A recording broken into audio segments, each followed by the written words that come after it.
Hello guys, welcome back. Wearing my stab shirt.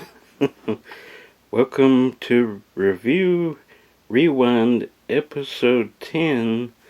Sadly, this will be the final episode for the series.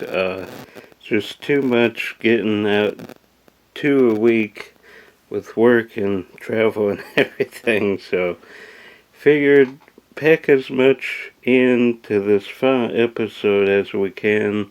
It's like when I did all those Disney videos, like 2 a week.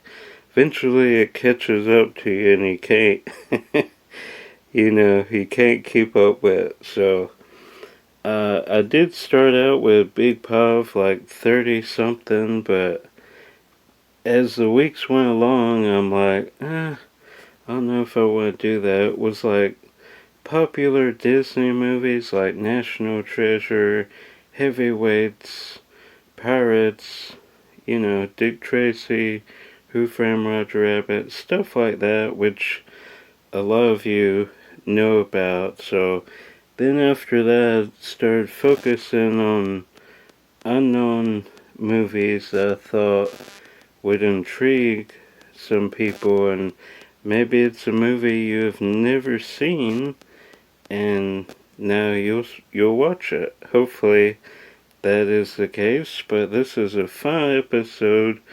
We're going to be looking at some horror movies that I feel are underrated, or at least not a lot of people know about them.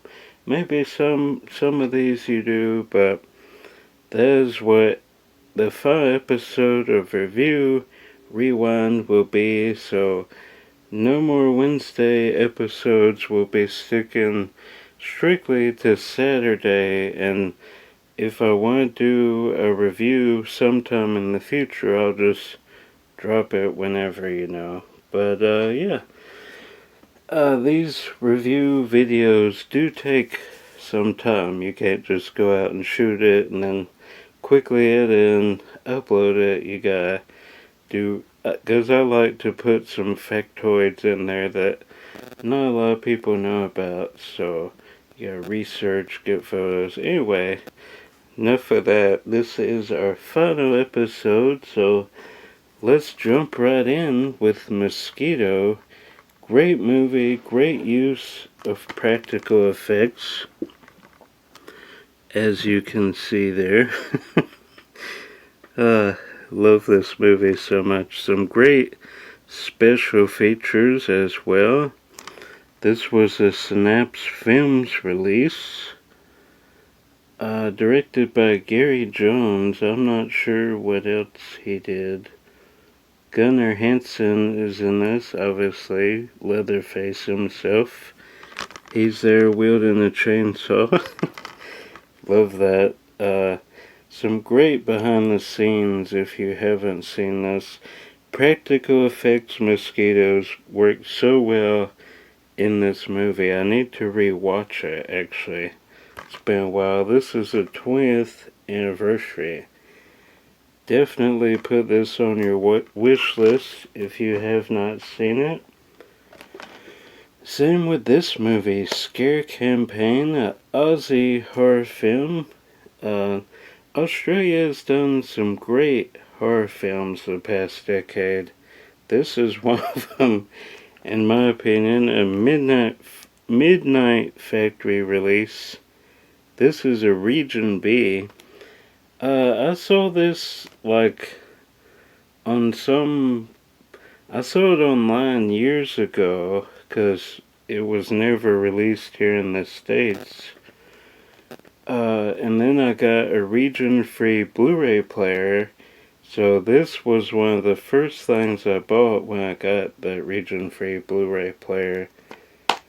Love it. It's about a reality show where they scare people and they try to scare the producer, but it turns on and these guys show up and really start killing people.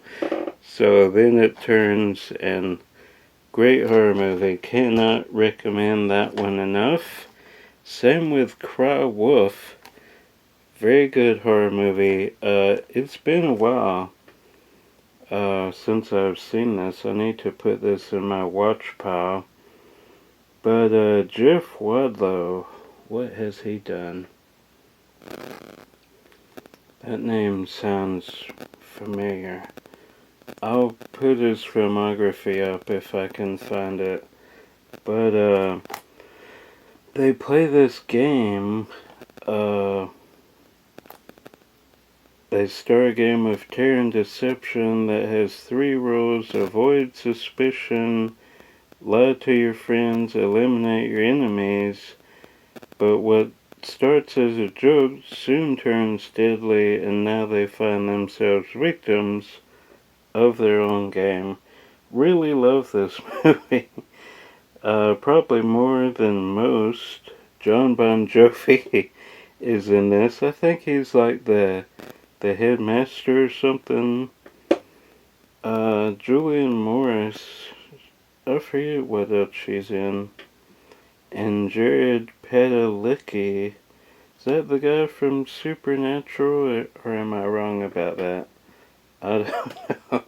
But Cry Wolf, great horror movie. If you haven't seen that, go check it out. And then I'm sure one a lot of people know, Wes Craven, masterpiece.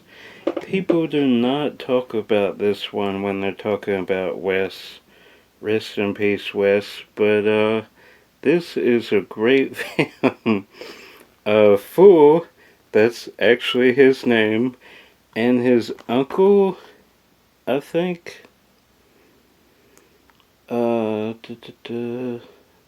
A young boy is, yeah, I forget. I think it's his uncle. The San Francisco Chronicle calls Wes Craven's most satisfying movie.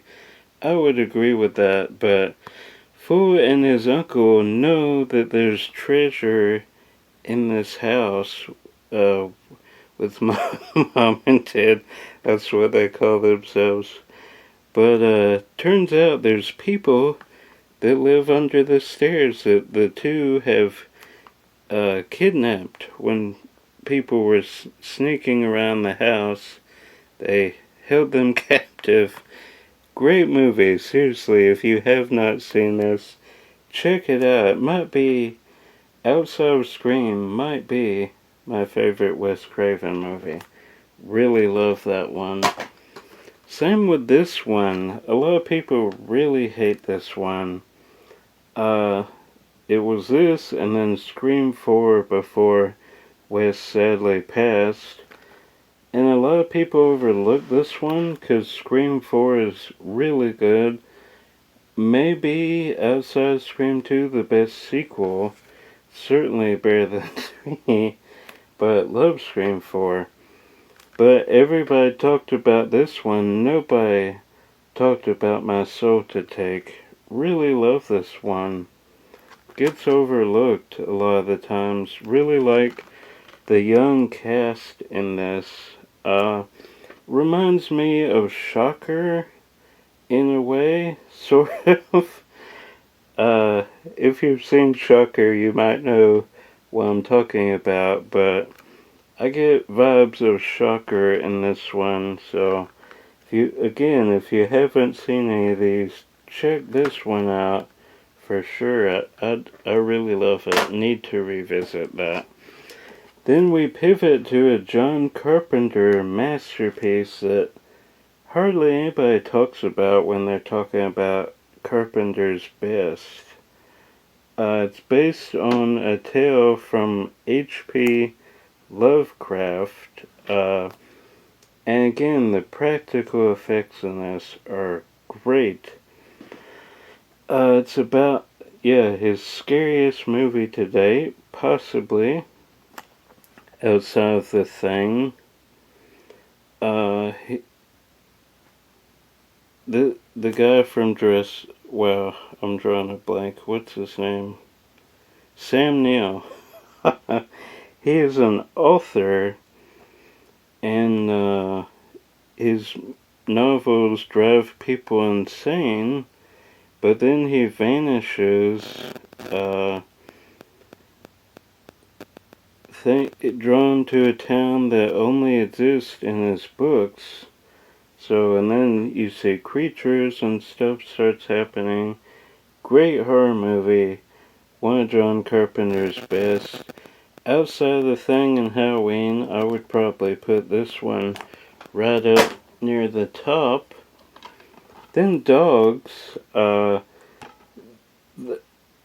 We bought this when I was like 12, 13. Bought it at it was a Perkins in a gas station that sold VHS.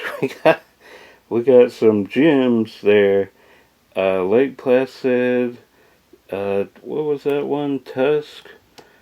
And then Dogs. But the VHS cover artwork was way better than this. But this was in the 80s, I believe. I'm not seeing the date. But yeah, about a horror movie about killer dogs. Again, the artwork does not do it justice, but if you have not seen it, check it out. I wish I could find a date. Directed by Burt Brickerhoff. George Weiner, David McCullum, Eric Sever, Sandra McCade, and Linda Gray. So just look for that one, because there's a few named Dogs or Man's Best Friend or in that genre, but look for Dogs. It's a great underrated horror movie. Alright, we are ending with a Disney loosely based movie, Escape from Tomorrow, which was shot primarily in Disneyland and Walt Disney World. When I first saw this, I'm like, how'd they sneak cameras in there without security figuring out?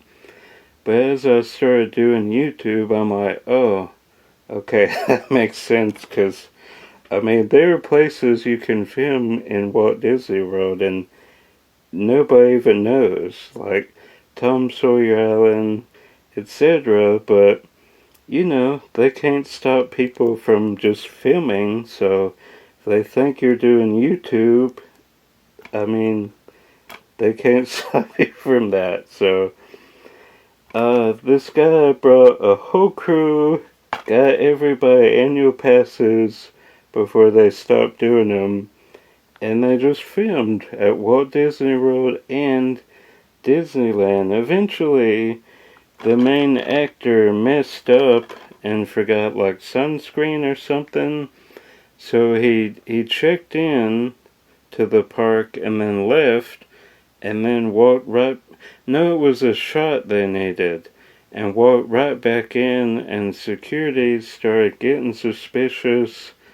Then they started seeing the guys with all the camera equipment, so then it became a red flag. But they finished the movie and Disney did not sue the filmmakers.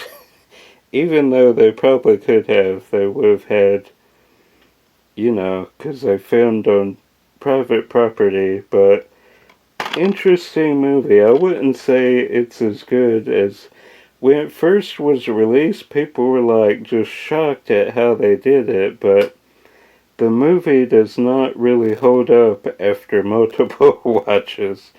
I still enjoy it, but I know a lot of people do not. Terry Gilliam did enjoy it though. He had a little something to say on the back. Phantasmagorical Nightmare on par with... Oh, that's Eric. Something Terry Gilliam might have done. So not Terry Gilliam quoting, but something he might have done. Randy Moore, who directed it, has not done anything since that I know of. So I just love that the Mickey hand with the blood. That looks so cool. But yeah, interesting movie. Can't say I've seen it too many times, but understand more how they did it now that I've been doing YouTube the past couple years, but there we go. That is the final episode of Review Rewind. Let me know your favorite episode and or movie we have reviewed in this series. Probably is going to be the longest episode. You know, the last is the longest because some we barely got to 10 minutes. I like to get 10 minutes every video I do, but some we were like 10 minutes, 5 seconds, so. But yeah, hopefully you guys have been enjoying this series. It was a lot of fun to do. It just takes a lot of time to get all those tidbits and pictures and stuff. Well, we didn't have pictures this episode, but the last ones we have.